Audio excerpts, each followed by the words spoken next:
The Week in Doubt, religious news stories from a skeptical perspective, random musings on everything from pop culture to politics, and even audio documentaries on weird and interesting topics like Krampus and the history of the holidays. The Week in Doubt, a podcast for atheists, agnostics, and whoever. Hey everyone, I'm Phil Albertelli, the host of The Week in Doubt, and this is episode 327. So before I start, some long overdue Facebook shoutouts. As I was saying recently, the number of likes on the Facebook page pretty much doubled overnight, and it's still rising. Thanks to everyone who liked the page, it really means a lot. For the sake of brevity, I'll just read the 10 most recent for now. I guess that makes more sense than attempting to read 230 some odd names, and then maybe I'll continue to read 10 a week until we're all caught up. Yeah, that makes sense, I think. So here we go. So we have Jared Vaith, I think that's it, Clarence Jones, Ken Brewer, Heather Draper, Jake Marr, Kenny Romano, Brian Green, Leroy Norville, Oliva, not Olivia, but Aliva maybe, Kelber, sorry if I'm butchering your name, Matthew Malloy, why does that one sound so familiar, and Mick Ivor. Thanks guys, greatly appreciated. I'll be sure to read 10 more next time. Okay, any more house cleaning to take care of? Oh yeah, thanks to friend and listener Freethinker215 for increasing his monthly Patreon pledge. I believe he increased it to $3.33 or 333, which is half of 666, always a fun number. And speaking of Patreon, I recorded a bonus episode the other day, and I'm hoping to release it very soon, most likely before the weekend's out. In it, I talk about antidepressants and how I recently saw a deer get hit by a bus on the highway. Really cherry stuff. I hope you Patreon supporters enjoy it nevertheless. It's meant to be a reward, not a punishment, I swear. And actually, I think I may have just lost a Patreon supporter. It went down from 15 to 14 patrons. So if anyone wants to step in and fill the gap, this would probably be the time. Just saying. Okay, what else? Oh yeah, this is kind of a trivial thing, relatively speaking, but I felt kind of bad for making fun of Alan Combs in the last episode. So I played an old Hannity and Combs clip last week that featured Christopher Hitchens, and I think I described Alan Combs as looking like a cross between Ichabod Crane and the Nazi who gets his face melted in Raiders of the Lost Ark. I was watching the YouTube version for quality control, and it was even worse because I have a photo of him right up there on the screen while I'm bagging on his looks. And it just seemed harsh in retrospect. I was like, geez, what's wrong with me, man? Here I am ripping into this dead guy. It's funny, though. I remember back in the day that people on the left, myself being a left-leaning person, would actually sometimes make the argument that Combs was kind of Fox News' token liberal, and they picked this awkward-looking milquetoast guy, the argument or accusation being that they probably intentionally chose an unappealing person to represent the left, Fox, of course, being a heavily right-leaning quote-unquote news outlet. I don't know if there's any merit to that, but I remember hearing that complaint being thrown around a few times. Poor Combs. I was about to make a wise-ass decomposition joke about how at least he got looking like a skeleton out of the way while he was still alive. What the hell is wrong with me? This, I swear, was actually supposed to be a mea culpa. I usually do my best to not, make fun of people, at least their looks or whatever. I think I'm just in a dark, sardonic mood or something. I don't know. Maybe it has to do with playing around with my antidepressant levels. I should blame it on that. What are you going to do? Moving on. And no, I'm not drinking alcohol at the moment. It's 3 in the afternoon as I'm recording this, and that's the sound of 100% natural cherry juice on the rocks. But anyway, I guess I'll talk about YouTube next. So it looks like I've run afoul of their policies yet again. In a sense, it's actually not that big a deal. I think my use of the material in question legitimately qualifies as fair use. I just don't care enough to fight it. I'm still just happy I got them to turn monetization back on for me after the last debacle. So this time, I think it was about a week ago, I was notified that I had received a strike on my channel. And just like baseball, three strikes you're out for the most part, I think. And usually, if there's a content match or a copyright claim, it's usually not a big deal. You don't have to worry about getting in trouble. The worst that will happen is maybe your video will be demonetized, and the person who's making the copyright claim gets to monetize your video.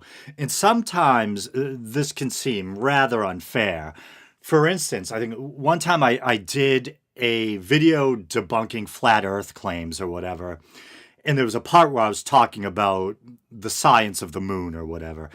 And I used, it was probably like a minute long.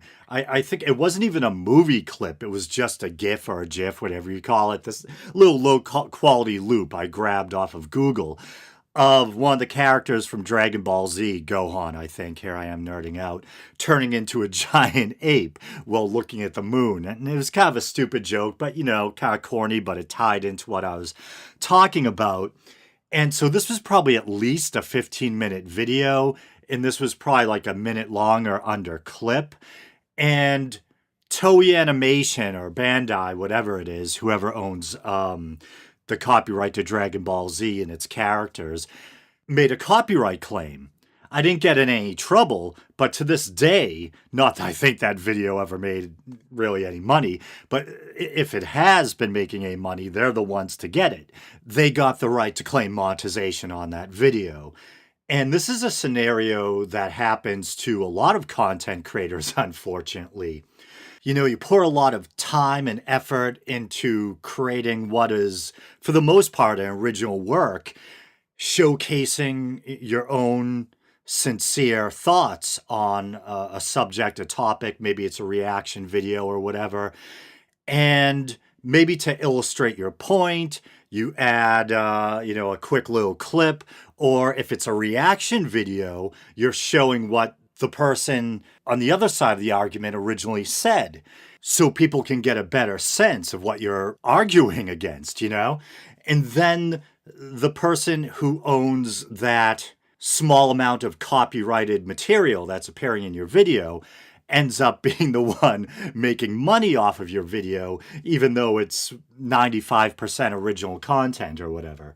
And I know for some people, and this argument has merit, it might be like a world's smallest violin moment where, hey, don't try to get me to feel sorry for you. You're using someone else's material, no matter how small of an amount it is, without permission or whatever, And there's definitely merit to that argument. And even if that is your stance, I think you still have to ask yourself whether the punishment or the penalty is fair or commensurate with the original or the initial transgression. I mean, is it fair, even if someone uses a small bit of copyrighted content without permission?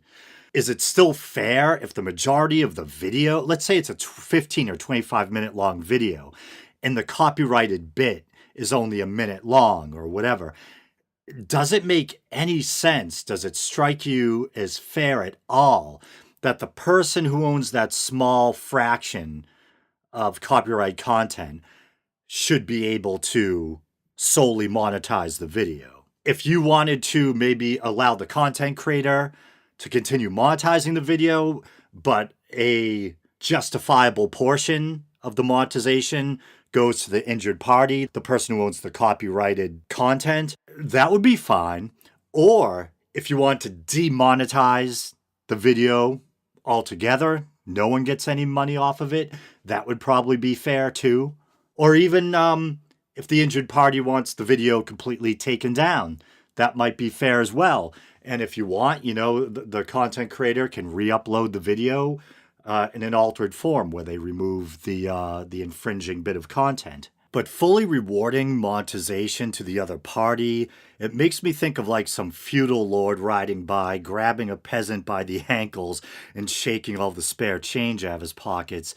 It just seems like big companies preying on the little guy. Or, maybe it can also serve as a morally questionable way for people to seek revenge on their critics. Instead of rationally responding to your interlocutor's criticisms, just file a copyright claim instead, and who knows, maybe you'll end up making money off of that video they put so much hard work into. But as I was saying, at least with a basic copyright claim, you don't really have to worry about finding yourself in the proverbial doghouse or your channel status being affected. A copyright strike is more serious. I believe with a copyright strike, the video gets taken down entirely. And as I was saying earlier, if you pile up three of those, three strikes and you're out, I think they can actually just shut down your whole channel. And I believe the offended party, has to go out of their way to initiate a copyright strike or a takedown or whatever. So they really have to kind of have a bug up their ass about it. Pardon my language. They really have to be kind of offended that you're using their content. And I can kind of see that if you just took someone else's content and uploaded it wholesale without making some effort to make it transformative, where you're commenting on it or this and that. But even then, in like a cold, calculating business sense, I always thought, why try to get it taken down? Why not leave it up there and take advantage of this kind of exploit I was complaining about earlier, where they allow people to completely claim monetization of a video, even if it only contains a small amount of copyrighted material. Why not just leave it up wherever it appears and just claim monetization? And hopefully you're, from a business standpoint, hopefully you're making some extra money off of it, unless it's on a really, really controversial channel that you don't want to be associated with whatsoever. But in my case, 12 minutes in, I'm just getting to this. What happened was I had a video that I published. Wow. It could have been in between 1 to 3 years ago, the way time flies. It was just kind of this fun episode where I was responding to this clip where Richard Dawkins and Brandon Flowers, the lead singer from The Killers, appear on the same Scandinavian talk show. And it was just a really wild appearance. And it was fun for me because I'm a big Richard Dawkins fan, and I'm also kind of a fan of The Killers. I'm not like a fanatical devotee of The Killers, but I like a lot of their songs. And it kind of weirded me out when I first learned that Brandon Flowers was a Mormon. I'm like, really? Because I knew about some of his influences, how he was influenced by like Joy Division and New Order and a lot of these kind of punk and alterno bands. And just listening to his lyrics and things like that, I never would have imagined that he was a Mormon. And we're not just talking, that he was raised Mormon. He's a practicing Mormon. And so just Richard Dawkins shows no quarter. He just looks him dead in the eye and just goes after religion as a whole and Mormonism specifically. And Brandon Flowers looks like he's on the edge of tears. He just looks really uncomfortable sitting there while Dawkins rips into him. And so I made a kind of response video at regular intervals here and there throughout the video clip. I chimed in and gave my 2 cents repeatedly. There was a lot of commentary. There was a lot of pausing and speaking. Enough that people who just wanted to watch the damn video were probably, like they always are, who's this weirdo who keeps chiming in? So despite the fact that, to me, the video definitely fell safely within the boundaries of fair use, the owner to the rights of the content obviously didn't think so, and the name listed in the complaint looks like the name of some Scandinavian business, so it's probably the people behind the TV company or the show. Why they should care that some guy in America decided to make a commentary video based on one segment from one episode of their show, I don't know. It might have to do with new features which YouTube has been implementing, which makes it easier for copyright owners to identify matching content. At the end of the day, I'm not too bothered by it. I don't think I deserved the strike. I think, as I was saying, it constitutes fair use. But hey, it does feature material or footage from one of their shows, and if they don't want the episode up there, I get it. It's not a battle I feel motivated to engage in. But since we're on the subject of YouTube, I guess we might as well keep going. Another adpocalypse has begun. And if you're someone who just tends to listen to audio podcasts, you haven't spent a lot of time, fortunately for you, down the YouTube rabbit hole, you might not be familiar with the term adpocalypse. So the first quote-unquote adpocalypse came maybe a couple of years back or so. It's a term, I think, coined by YouTube content creators that refers to these kind of changes implemented by YouTube that caused a sudden and drastic decline in content creator income. I have to admit that I've never really made a lot of money off of YouTube. As I was discussing recently on the show, prior to when my channel had been temporarily demonetized, I had just begun to make about 180 a month off of YouTube.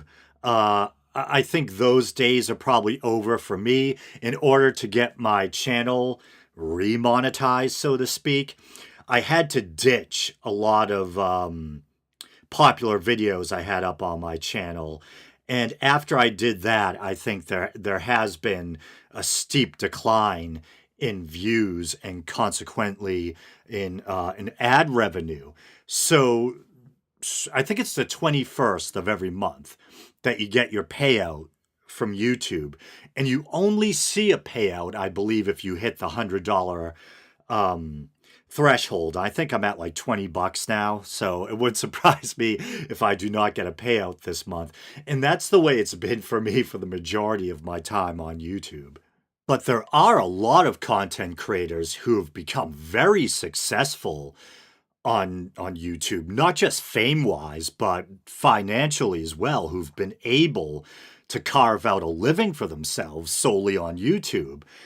And as some people will tell you, supposedly the golden era was right before the first adpocalypse, when if you knew what to do, you could make a fortune on YouTube off of ad revenue, and that all changed overnight once again with the first adpocalypse. So just a very brief and loose kind of synopsis of what the first adpocalypse entailed. I believe as it goes, supposedly, I think it was a Coca-Cola ad, some kind of mainstream ad, appeared on a controversial channel. It might have been like a white supremacy kind of, or supremacist kind of channel. A channel which I think, was kind of kook, fringe, probably relatively speaking, didn't have that many subscribers or whatever. But I think it came to advertisers' attention that this type of thing was happening here and there. And advertisers got justifiably concerned that their ads might be playing on videos that they in no way want to be associated with, like really controversial stuff. And in turn, this got YouTube or Google concerned because, of course, it's not just content creators who make money off of ad revenue. They just get a little slice of the pie. The lion's share of the cash cow, goes to Google or whatever. So they got concerned and really started to crack down on who qualified for ad revenue and things like that. And kind of across the board, some controversial content creators, I'd say people I like, The Amazing Atheist or The Drunken Peasants, when, they're kind of racy, raunchy, kind of controversial, but not so much so that I think they deserve to be demonetized. They were, my jaw kind of dropped when I finally learned that. I think, Jesus, the Drunken Peasants were making crazy money. I'm trying to think exactly what it was. Because first, Cult of Dusty was kind of being outspoken about what he claimed the Drunken Peasants had told him they had been making, and I didn't know if he was exaggerating or not. And then I basically heard Ben from the Drunken Peasants kind of confirm it. It was like 5,000. It might have been a week, something like that. We're talking crazy money, something like that. And in the wake of the adpocalypse, almost all that dried up. So they went from making good money that they could all live on from YouTube to basically nothing almost overnight. Then less controversial figures, people who I think really did not deserve to get affected at all, like other content creators I like David Pakman and Kyle Kalinske from Secular Talk. These people who are more just like standard left wing political pundits. They're not really saying anything too racy or controversial. Even they were getting hit really hard. I think David Pakman was just recently talking about how he had a conversation with Kyle Kalinske in the wake of the first Adpocalypse, where one morning they got up. David Pakman made like 19. He went from making good money, like I think 30% of his income related to his show was coming from YouTube.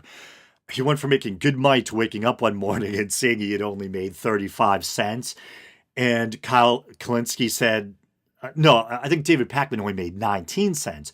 And Kyle Kalinske said, yeah, I only made 35 cents. And they were both trying to figure out what the hell was going on. And so I think what at least one of the problems is that a lot of the decision making, so to speak, was being done by algorithms. So if you were talking about a controversial topic, even though you were denouncing it, you would sometimes, your video would get demonetized. So people like Kyle Kalinske or David Pakman are obviously going to be denouncing things like anti-Semitism and, right-wing fascism and things like that. But obviously to denounce it, they still have to talk about it. And so the algorithm wasn't really distinguishing between who is supporting these ugly, controversial ideas and who is denouncing them. It was just kind of punishing or demonetizing people across the board. And to be honest with you, I really can't recall what the heck the second iteration or installment of the Adpocalypse was. So I'll just skip right to Adpocalypse 3. And I think it's also being referred to as the Vox Adpocalypse or something like that. And it's being called that because at the heart of it is this drama that went down between Steven Crowder and a journalist or writer for Vox, who happens to be both Latino and gay, I believe. I forget his name. His last name might be Meza, something like that. I'll try to quickly look it up. Yeah, Carlos Maza, or Meza, M-A-Z-A. So I guess for a while, he and Steven Crowder were going back and forth. And if you're not familiar with Steven Crowder, it's weird because I feel like my audience is mostly probably left-leaning, like myself. But I know there is some of my audience who probably is center, maybe leaning right a little.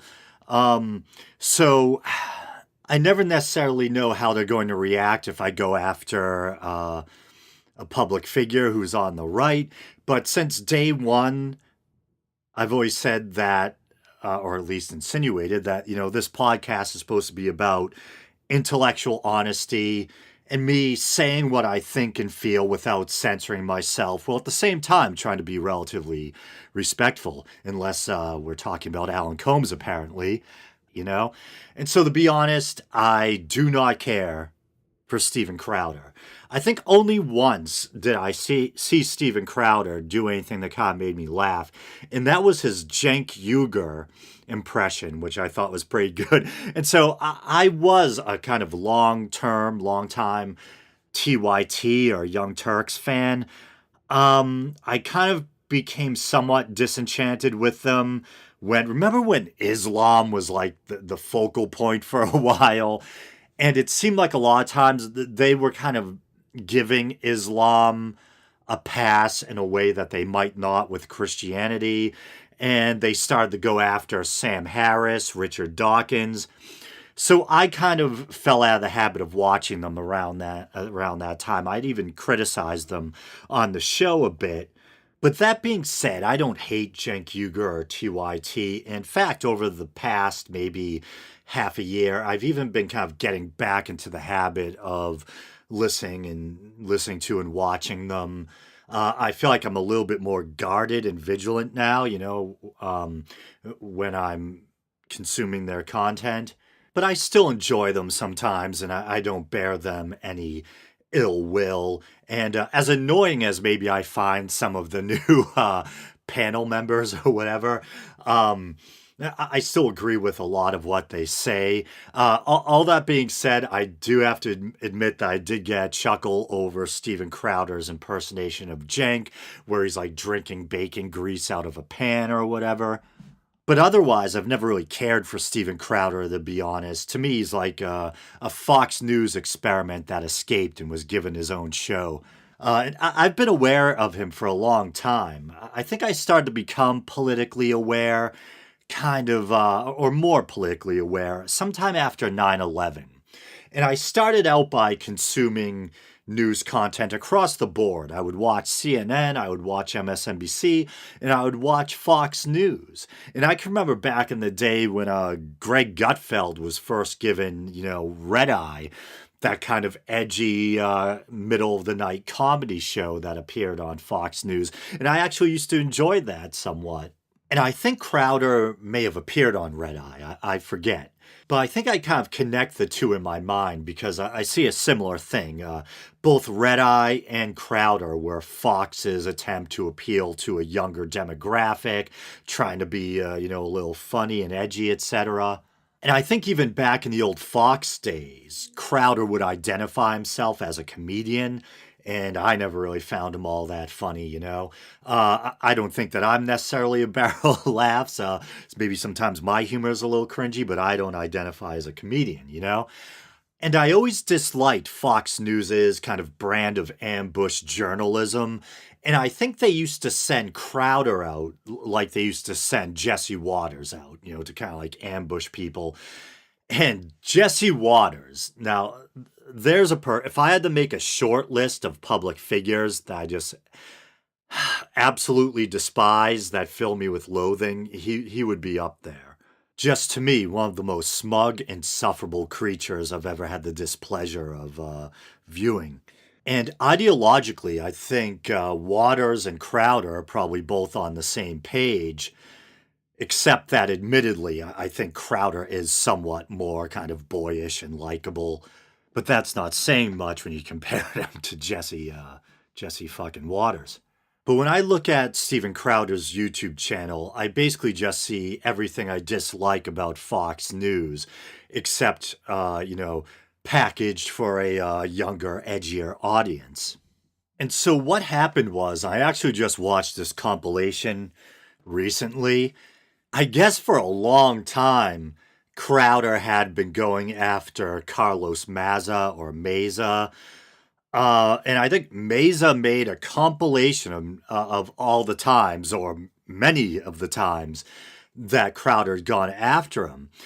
And it's just clip after clip after clip of Crowder referring to him as the gay Mexican, the lispy little queer, Vox's token gay atheist Mexican or whatever.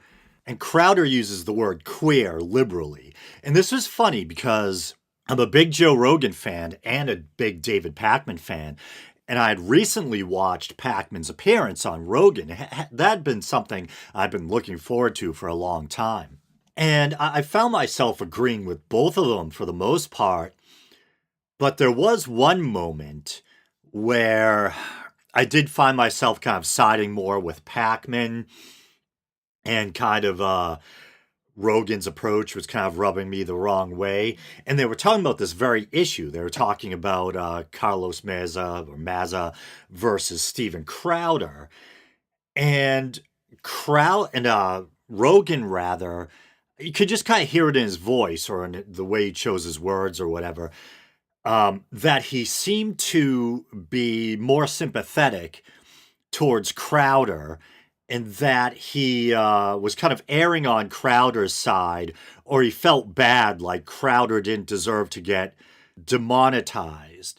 That he tried to couch it, by saying that, yeah, he didn't think it was nice to refer to someone as a lispy queer, but that it was still a freedom of speech issue, and that maybe Crowder was getting a raw deal. That seemed to be the way or the angle that Rogan was coming from. Well, at the same time, earlier in the conversation, or maybe it was later in the conversation, Rogan seemed to kind of contradict himself by being sympathetic towards Dave Rubin and not liking the way that Sam Cedar and others tended to go after Dave Rubin, in part, or jokingly, for what is Dave Rubin's seeming intellectual deficit or something. And that was a weird thing. And that was something other people pointed out, that seemed like Joe Rogan was sympathizing with Dave Rubin and even trying to stick up for Dave Rubin a little by kind of insinuating that's not nice to pick on Dave Rubin for being stupid. When at the end of the day, I don't think people aren't trying to say that Dave Rubin is necessarily stupid or literally, suffers from some cognitive intellectual disability. It's more that maybe his take on various issues seems to lack depth, or a lot of people on the left kind of view him as a sellout. So my take on Dave Rubin, I remember I mentioned this earlier in the show, back when I started to part ways with TYT a little, because I didn't necessarily see eye to eye with them on their approach to Islam and things like that, and on the way they were starting to go after high profile atheists like Sam Harris and Richard Dawkins. I remember Dave Rubin and seeing him starting to become kind of disaffected. And I remember witnessing the kind of deterioration of his relationship with TYT. And I remember that period where he went out on his own. And I was actually pretty pro Dave Rubin at the beginning. And I actually remember, I've cited this a few times on the show, there was this one moment that I'll never forget. This was before Dave Rubin left, but shortly before. He, Jimmy Dore, and Ben Mankiewicz, who I usually like Ben Mankiewicz, but I definitely wasn't on Team Mankiewicz in this exchange. They were talking about Charlie Hebdo. Did that sound too pretentious? I probably managed to butcher it and sound pretentious at the same time. Or Charlie Hebdo. You remember those cartoons, the controversial Muhammad cartoons? And as referring to myself as an artist sounds pretentious too, but it's a graphic design degree I've been drawing since I was a kid. As someone who believes strongly in freedom of expression, free speech, someone who is an artist of sorts, and an atheist who believes everyone should be free to lampoon religion, I was always staunchly behind the side of the Charlie Hebdo artists. And I remember Jimmy Dore and Dave Rubin were also supporting the Charlie Hebdo artists. And Ben Mankiewicz was having like a shit fit talking about how innocent Muslims around the world don't deserve to have their religion or their prophet demeaned like this, and having their face, having this crap rubbed in their face and all this stuff. And this was the kind of attitude that made me kind of drift away from TYT for a while and made me kind of sympathetic to Dave Rubin and happily kind of follow as he branched out on his own. My take on Dave Rubin now is actually significantly different. At the end of the day, I don't know what's in the guy's heart and head. I'm not a mind reader. Is it fair to call him a sellout? I don't know, because once again, that depends on what he actually believes. And I don't know. I'm not inside his heart or head. It depends on how sincere he is in his professed political or worldview. And at the end of the day, probably only he knows the answer to that. But I do know, as a left-leaning atheist type, Uh, I don't really get any joy out of watching his show anymore. I don't really get any intellectual stimulation from watching it. All I see is basically him sucking off the same circle or rotation of figures over and over again. How many fucking times can I watch Ben Shapiro, one of the Weinsteins, or Jordan Peterson bitch about how bad political correctness is? You know, I myself have issues with political correctness, thought and speech policing, all this Orwellian newspeak kind of stuff.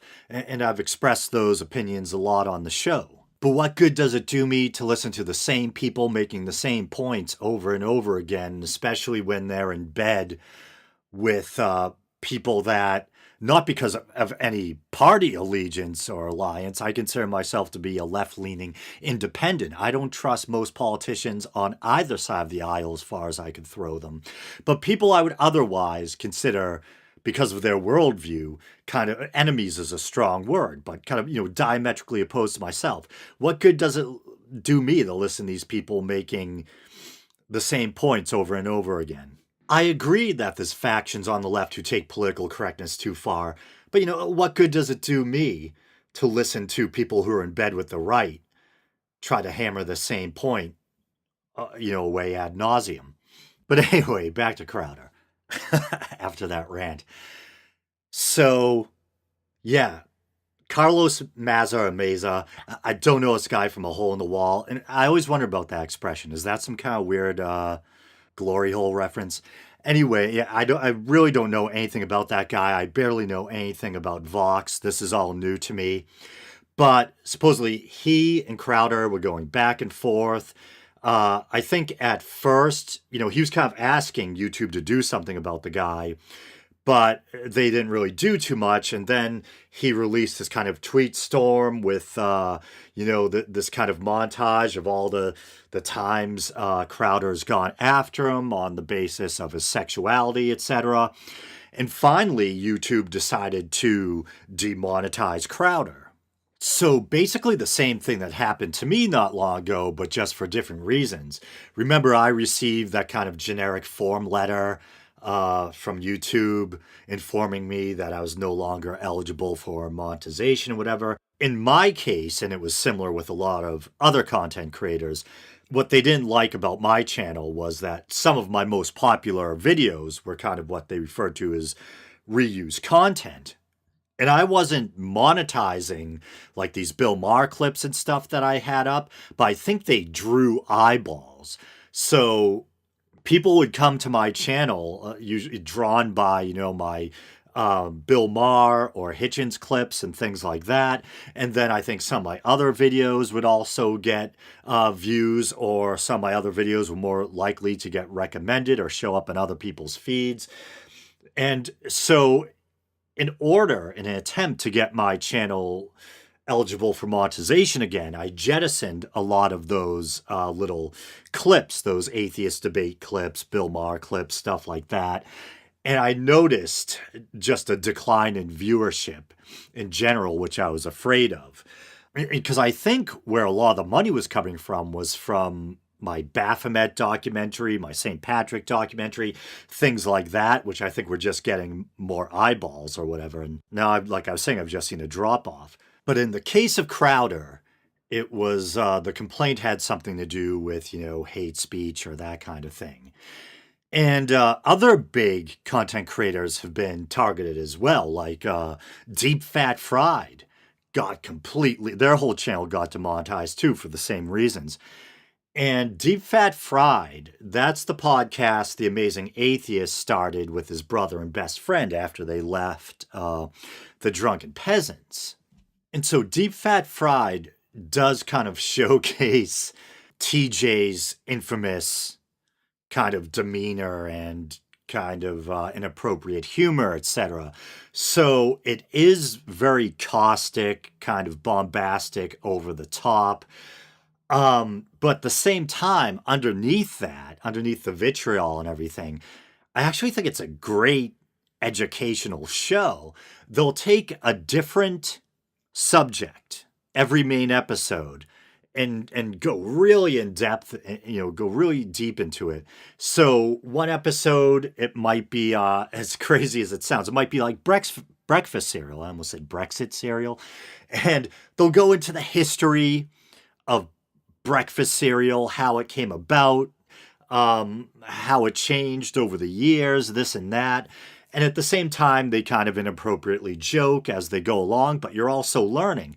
And then another episode, like they did a whole episode on octopuses, or I believe octopi is actually incorrect, but still, my instinct is to say octopi.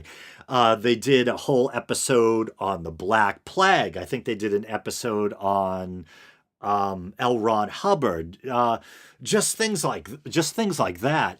And even though the humor is inappropriate, etc., you actually do learn about these subjects. I think it's a great show. And they got demonetized. And the same thing is happening to a lot of other high-profile content creators too. And I guess whether or not you think the given content creator, quote unquote, deserves it. Maybe it's a case by case thing, and it's up to the eye of the beholder. But at the end of the day, whether you think they deserve it or not, it's happening. And it's happening to a lot of content creators. And I actually almost forgot, there's a pretty well-known content creator that I'm friendly with. This guy named Pimp Monk. I'm actually friends with him on Facebook. And I've been on his live, not as a guest, just as a viewer.